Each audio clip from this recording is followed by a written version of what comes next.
తాటంకయుగళీభూత తపనోడుపమండల పద్మరాగశిలాదర్శ పరిభావి కపోలభూ. కపోలములు అంటే బుగ్గలు. ఈ బుగ్గలు ఎలా ఉన్నాయట అంటే ఎర్రగా ఉన్నాయట చాలా.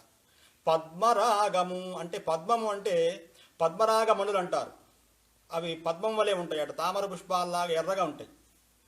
ఆ తామర పుష్పాల్లాంటి ఎర్రగుండేటువంటి మణులు పద్మరాగ శిల. శిలం అంటే రాయి కదా.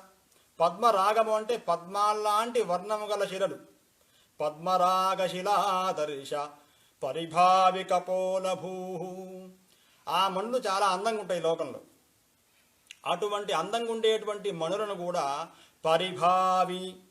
పరిభావి అంటే దాన్ని అవమానపరుస్తున్నాయట ఈ యొక్క అమ్మవారి యొక్క కాంతి. పరిభావి తిరస్క్రియ అని చెప్పి శాస్త్రం చెప్పింది. అంటే తిరస్కారం చేయడం అనమాట. అంటే వాటి యొక్క కాంతి కంటే కూడా అమ్మవారి యొక్క ఈ యొక్క బుగ్గల్లో ఉండేటువంటి ఎర్రదనం అనేది ఏదైతే ఉందో అది ఆ పద్మరాగ మణులను కూడా తిరస్కరింపజేస్తుంది. వాటికంటే ఈ బుగ్గలే ఎక్కువ అందాన్ని చేకూరుస్తున్నాయని చెప్తున్నారు. పద్మరాగ శిలాదర్శ పరిభావి కపోలభూ. కపోలములు అంటే బుగ్గలు.